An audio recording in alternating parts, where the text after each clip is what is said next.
Halo semuanya, selamat datang di channel Auto Driver. Era mobil listrik sudah semakin marak di Indonesia. Tapi memang hingga saat ini kita masih kedatangan mobil listrik yang harganya mahal. BMW i3S di 1,3 sampai 1,4 miliar rupiah. Tesla dari 1,4 hingga 3 miliar rupiah. Tapi tenang, karena di tahun ini kita kedatangan mobil listrik yang harganya jauh lebih terjangkau. Dan ini adalah salah satu mobil listrik yang kemungkinan harganya akan paling terjangkau dibandingkan yang lain, Hyundai Ioniq. Dan mobil ini akan segera meluncur di Indonesia dengan kisaran harga 600 jutaan rupiah. Sekarang kita lihat apa saja yang Anda dapat di mobil listrik dengan harga paling renyah ini.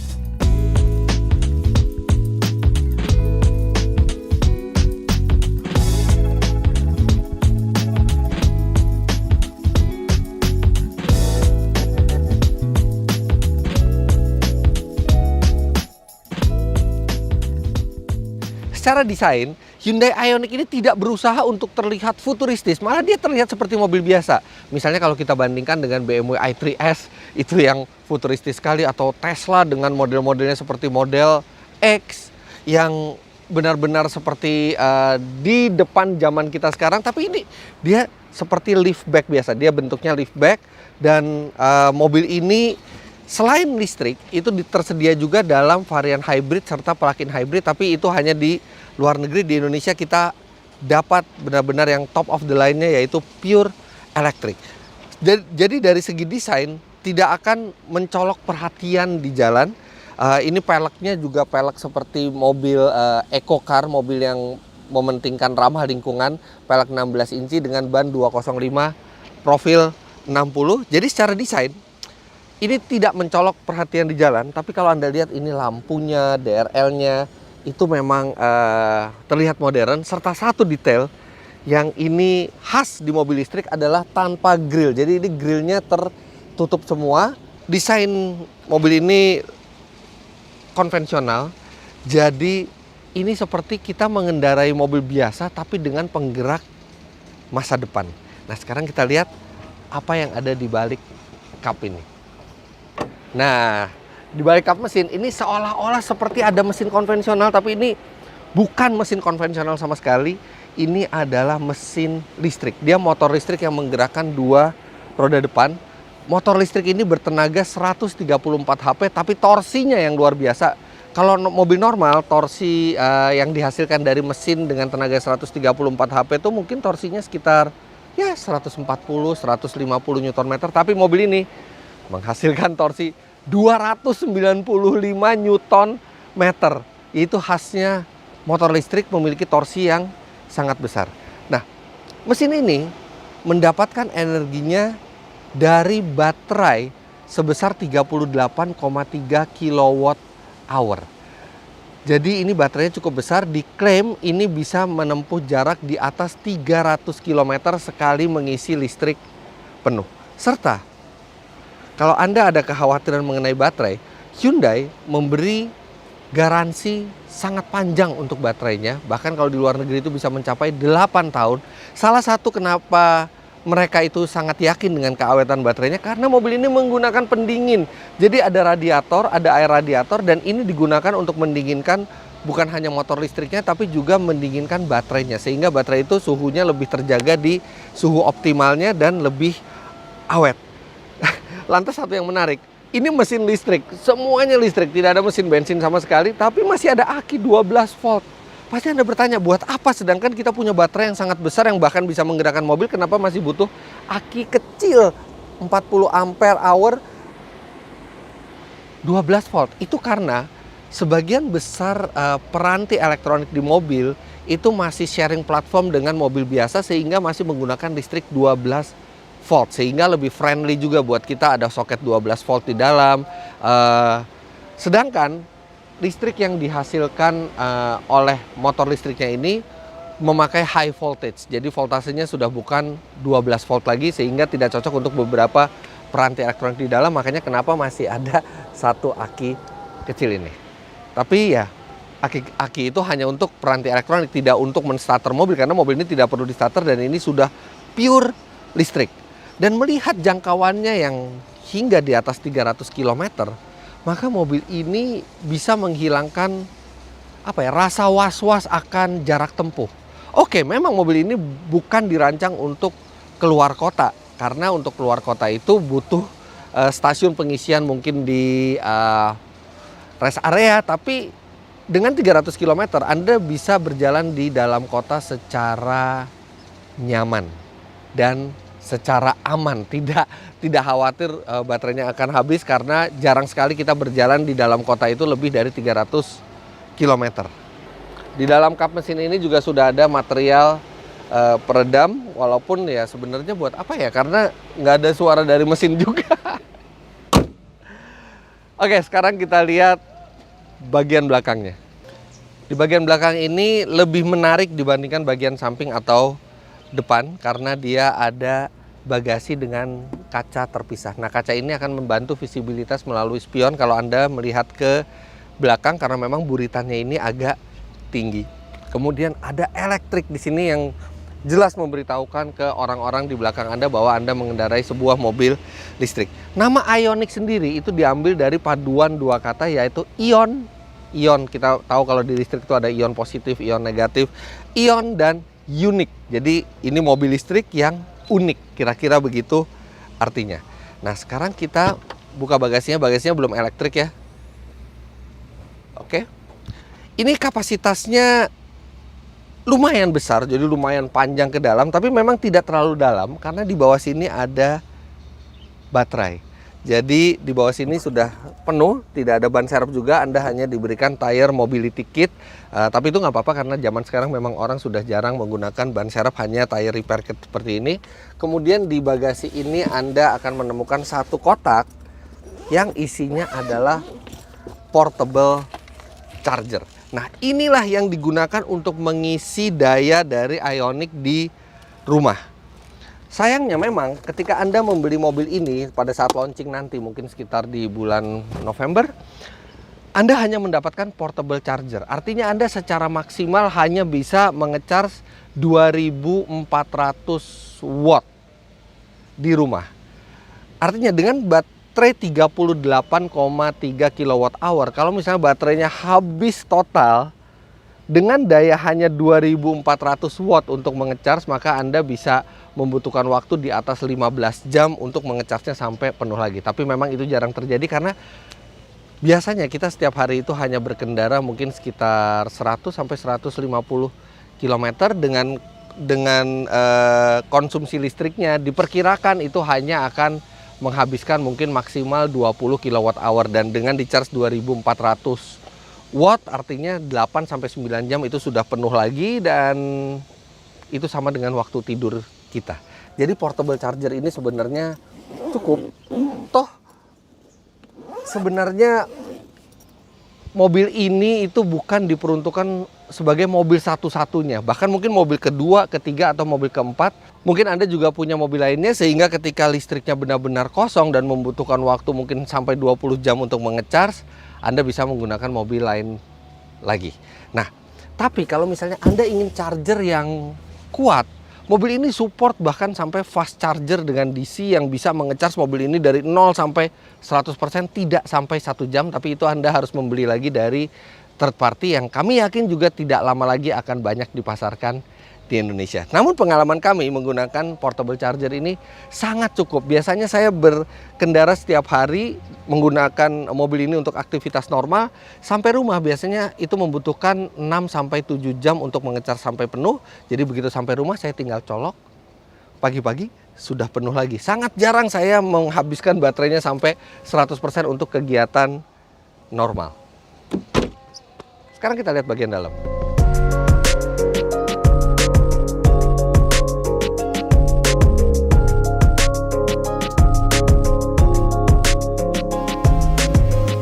Oke, sebelum kita bicara akomodasinya, saya mau lihat dulu STNK mobil ini. Apakah mobil ini sudah menikmati keringanan pajak? Well, yang jelas dari STNK-nya ini kelihatan nih STNK yang sudah disesuaikan untuk mobil listrik. Jadi di bawah model tahun pembuatan itu bukan hanya isi silinder saja, tapi ada isi silinder atau daya listrik. Nah, ini daya listriknya ditulis 100, artinya itu 100 kW sesuai dengan daya dari mobil ini, 134 HP. Nah, Yang menarik adalah bea balik nama kendaraan baru. Karena biasanya Anda ketika membeli mobil baru, Anda harus membayar STNK baru ini untuk on the road. Itu biasanya harganya bisa mencapai 12,5% dari harga off the road mobilnya. Ini tidak, bea balik nama kendaraan barunya 0. Jadi Anda tidak membayar bea balik nama sama sekali. Kemudian pajak per tahunnya, PKB, pajak kendaraan bermotor, untuk mobil yang harganya ini sekitar 600 jutaan, biasanya PKB-nya itu 9 sampai 10 juta rupiah, tapi tidak. Mobil ini hanya 2,8 juta rupiah. Jadi jelas mobil ini sudah menikmati keringanan pajak. Bahkan kalau tidak ada keringanan, kalau kita harus membayar pajak bea balik nama, itu bisa harganya mungkin di 700 jutaan, tapi tidak, kita menikmati harga di 600 jutaan. Dengan pajak per tahun totalnya kita hanya 3,3 juta rupiah. Jadi definitely sudah ada keringanan yang cukup signifikan untuk mobil listrik dari pemerintah. Yes. Sekarang kita bicara akomodasinya. Untuk akomodasinya memang tidak terlalu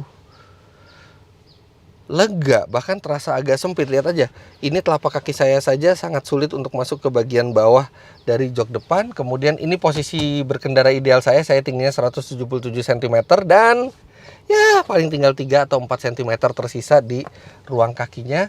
Kemudian headroom juga pas-pasan ya, tidak sampai mentok, tapi nggak ada kelegaan ruang sama sekali, benar-benar pas saja buat saya. Nah di sini ada armrest ya, sedikit membantu. Kemudian satu yang positif juga, ini panelnya panel empuk, jadi terkesan lebih premium. Satu yang saya sangat heran adalah di belakang sini tidak ada USB slot atau power outlet sama sekali. Jadi benar-benar kosong saja di sini, hanya AC. Kenapa? Ini mobil listrik. Itu listrik di mana-mana, dan kenapa nggak ada USB slot sama sekali, dan kelihatannya seluruh kemewahan itu diletakkan di depan. Sekarang kita ke depan. Wah iya, ternyata sumber dayanya semua ditaruh di depan. Lihat aja 12 volt soketnya ini ada 2. Ada USB slot 1 di konsol tengah, kemudian di sini di laci tengah ini juga ada 1 USB slot lagi. Jadi ada 4 sumber daya itu diletakkan di depan semua, plus 1 lagi ada wireless charging. Jadi ada 5 sumber power itu diletakkan di depan semua. Kenapa nggak bagi-bagi ke belakang, atau tambah lagi lah 2 di belakang, apa susahnya? Oke, tapi ini memang bagian depannya ini terasa futuristis. Walaupun secara desain dashboard ini desainnya cenderung konvensional, tapi instrumen full digital dan dia bisa berubah corak sesuai dengan mode berkendara. Mode berkendaranya ada Eco, Eco Plus, normal, dan sport. Jadi ini berubah, kalau Eco dan Eco Plus itu hijau, kalau normal itu biru, dan kalau sport itu merah tampilan layarnya. Kemudian ini infotainmentnya ini juga sudah support Android Auto dan Apple CarPlay, serta kalau kita ke EV mode kita bisa tahu baterai itu masih berapa persen dan apa saja yang mengkonsumsi baterai itu. Jadi dari drivetrain, sistem AC, sistem elektronik itu ketahuan berapa mengkonsumsi dayanya, sehingga menimbulkan kesan ini mobil masa depan, mobil yang isinya data semua. Kemudian AC ini juga sudah digital dengan panel sentuh. Ya memang panel sentuh ini tidak mudah untuk digunakan, tidak ada tombol fisiknya, tapi terlihat futuristis. Ini belum dual zone, masih single zone, tapi dia punya fitur driver only. Jadi kalau Anda hanya sendiri, tidak ada penumpang lain, Anda bisa pakai driver only, dan sebelah kiri itu AC-nya mati, menghemat daya. Jadi benar-benar hanya untuk driver aja AC-nya. Ini mungkin di mobil lain nggak ada yang seperti ini. Kemudian mobil ini tidak dilengkapi dengan transmisi, karena memang motor listrik itu range-nya sangat besar. Dia bisa dari 0 RPM sampai puluhan ribu RPM, sehingga tidak diperlukan lagi transmisi. Makanya ini tuas transmisi juga tidak ada, hanya digantikan dengan tombol shifter PRND. Ini terlihat futuristis, tapi jujur aja setelah beberapa hari pakai, saya tuh nggak pernah terbiasa dari maju ke mundur, nggak pernah bisa tanpa melihat gitu, seperti mobil biasa tanpa melihat untuk memindahkan dari maju ke mundur atau sebaliknya, tapi tetap kita harus melihat dulu karena ini memang kita nggak terbiasa dengan tombol seperti ini. Kemudian di belakang ini ada sejumlah fitur dengan tombol-tombol yang keren. Tombolnya juga kelihatan berkelas gitu ya, ada pemanas kursi. Tapi untuk pasar Indonesia bukan hanya pemanas kursi, ini karena ini adalah mobil contoh, jadi nanti untuk yang Indonesia itu ada pemanas dan pendingin kursi. Kemudian ini joknya juga sudah elektrik. Kalau nanti yang dijual untuk Anda maksudnya, itu juga sudah elektrik tapi dengan memori. Yang ini belum ada memori. Kemudian ada tombol kamera di sini untuk kamera belakang. Kemudian ada rem parkir elektrik dengan fitur auto hold dan ada sensor parkir. Kemudian berbicara masalah posisi berkendara, ini ergonomis karena dia bisa diatur secara tilt dan teleskopik, cukup jauh juga range pengaturannya, sehingga jadi posisi duduknya enak. Dengan visibilitas yang luas ke depan, ke samping, bahkan ke belakang dengan tambahan kaca di bagasi itu menjadikan visibilitas makin luas. Material empuk di sini, di dashboard ini bukan material empuk tapi dilapisi dengan material seperti kulit dengan jahitan-jahitan asli, sehingga cukup oke. Walaupun desainnya tidak terlalu futuristis. Sedangkan di setir ini ada pengatur audio dan ada cruise control di bagian kanan. Satu yang agak mengherankan adalah mobil ini itu sudah full elektrik. Mobil ini dirancang untuk futuristis juga. Kenapa lampunya masih kuning ini?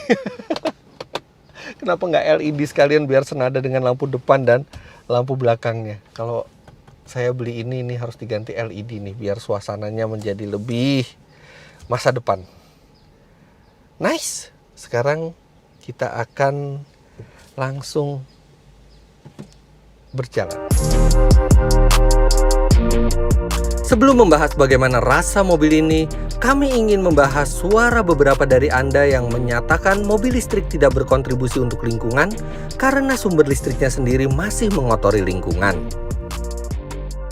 Oke, dari satu sisi itu ada benarnya bahwa memang sumber listrik kita sekarang sebagian besar menggunakan batu bara yang itu juga mencemari lingkungan. Tapi kita beli mobil listrik atau tidak, batu bara itu akan tetap dibakar dan menghasilkan listrik. Bahkan PLN bilang sekarang mereka kelebihan suplai listrik.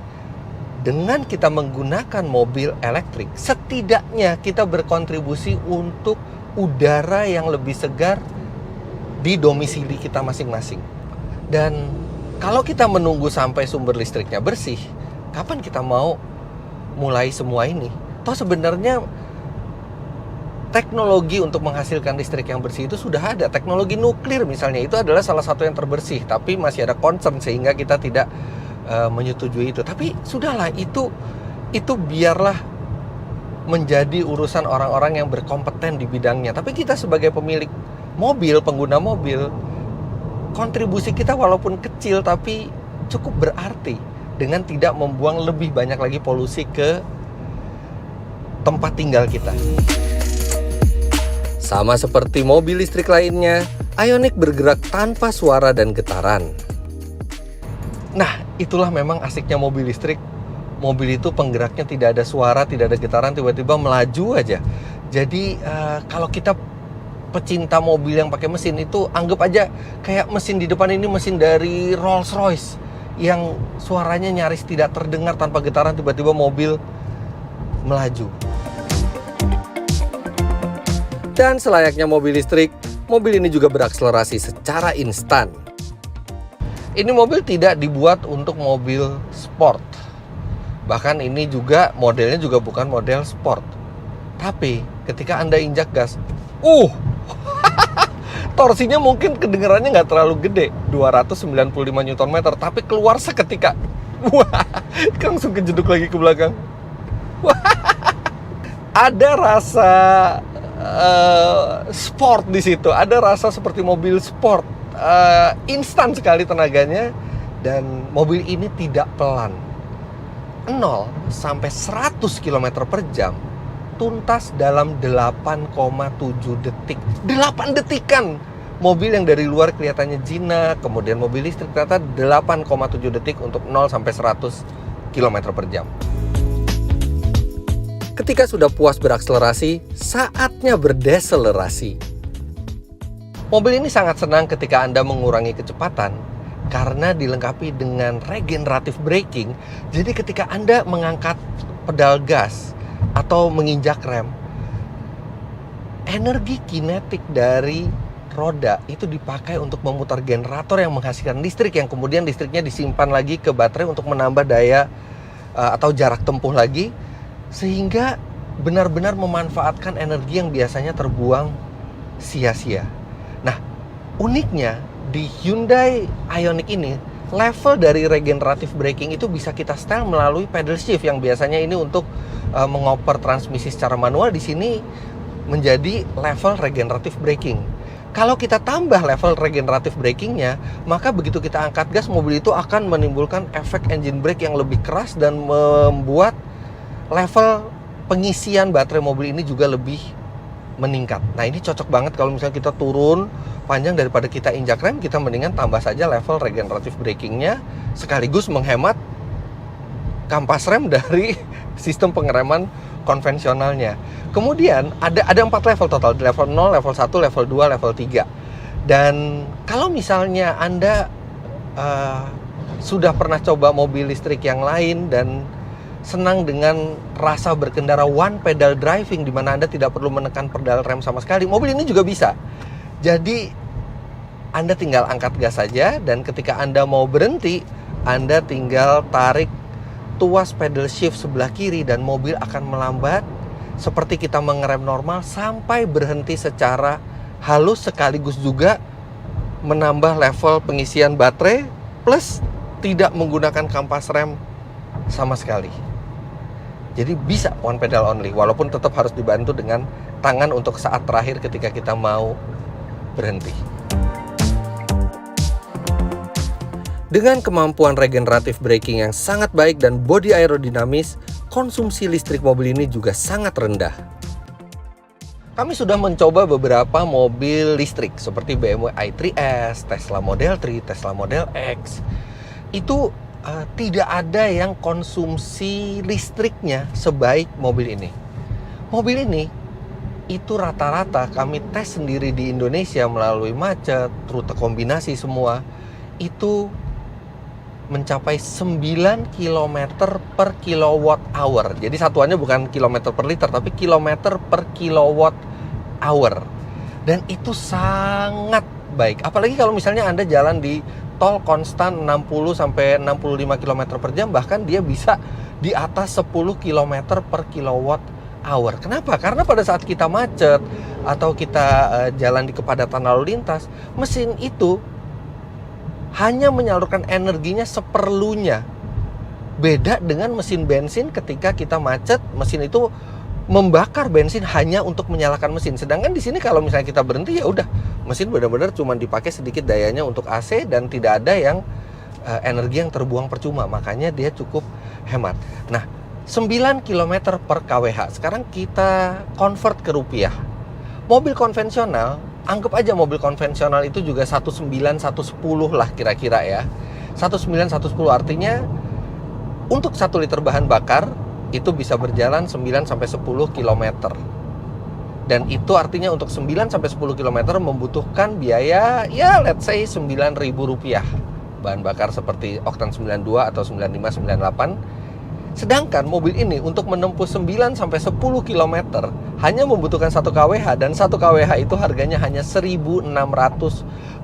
Jadi hampir 6 kali lipat lebih hemat secara rupiah untuk pemakaian energinya. Memang dengan konsumsi listrik itu 9 km per kilowatt hour dan kapasitas baterainya adalah 38,3 kWh, artinya range mobil ini secara teoritis itu adalah sekitar 350 km.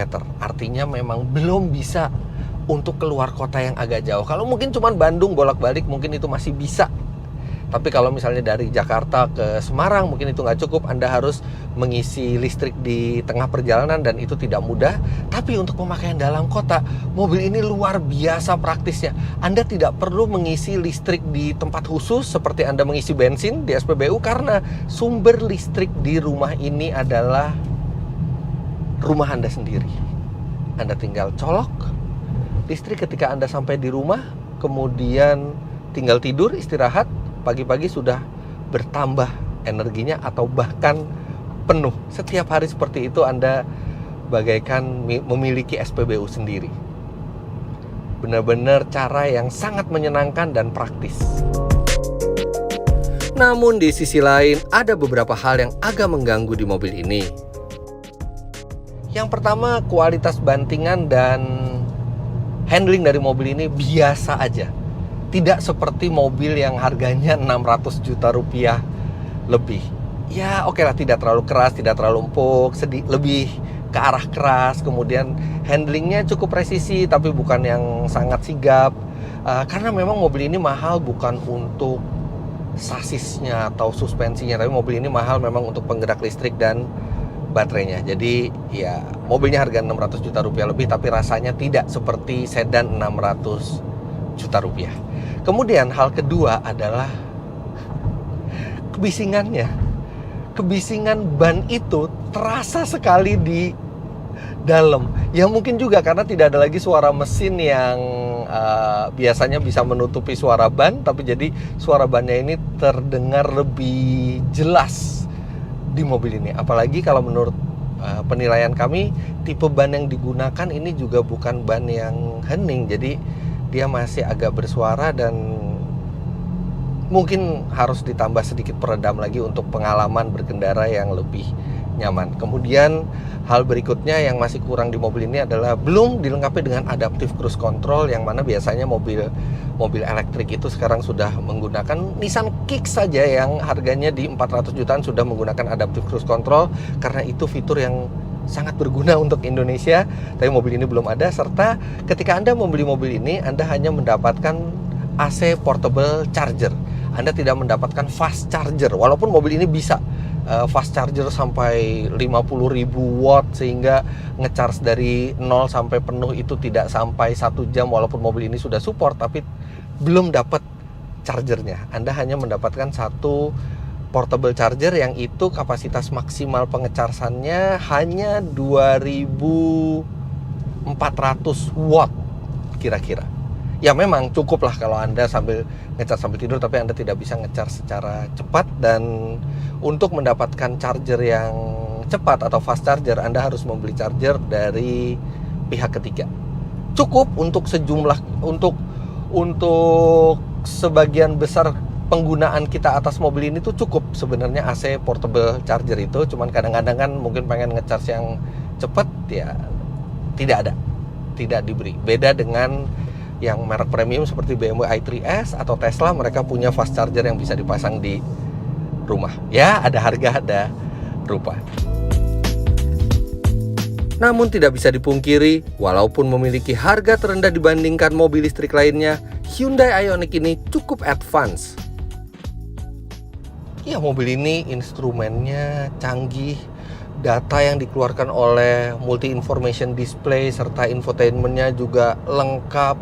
Kemudian konsumsi listriknya juga hemat, membuktikan tingginya teknologi Hyundai di sektor mobil listrik ini. Kemudian range yang jauh di atas 300 km membuat saya setiap hari menggunakan mobil ini di Jakarta nggak perlu pusing masalah jarak tempuh. Bahkan saya bisa pergi kemana aja, karena memang jarang sekali atau sulit sekali kita di kota besar itu berjalan lebih dari 300 km tiap hari. Kemudian pengisian dayanya mobil ini juga bersahabat, bisa diisi dari mulai 1600 watt sampai 50.000 watt. Jadi bahkan di bawah 2000 watt saja pun bisa untuk mengisi listrik mobil ini. Garansi baterainya sangat lama, mencapai 8 tahun. Dan mobil ini juga memiliki tenaga yang kuat. Benar-benar nggak sabar rasanya berharap pabrikan mobil lain bisa mengikuti langkah Hyundai menjual mobil listrik untuk pasar Indonesia dengan harga yang masuk akal.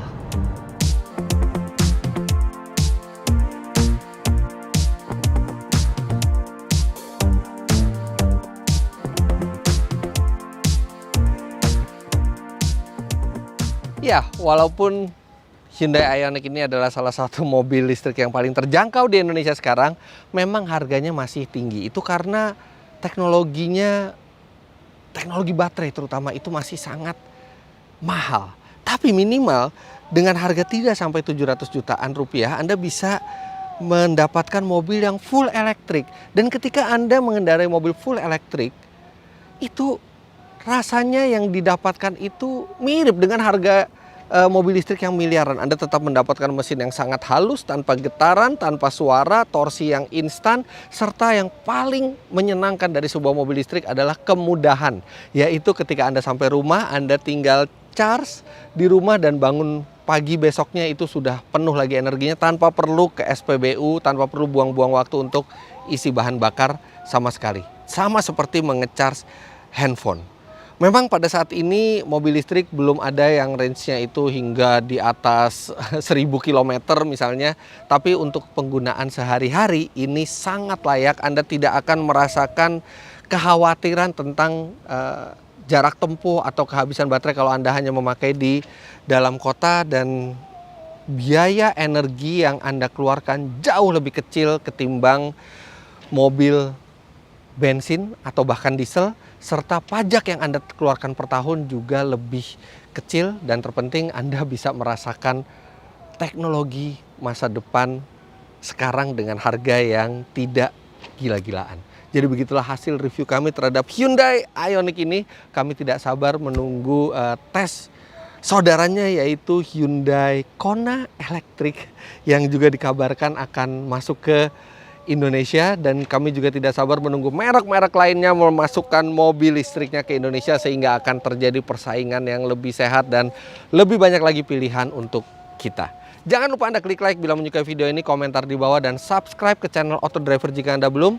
Main-main ke web kami di www.autodriver.com serta download aplikasi kami Autodriver di Google Play Store. Terima kasih banyak Anda sudah menyaksikan. Sampai jumpa di video selanjutnya. Bye-bye.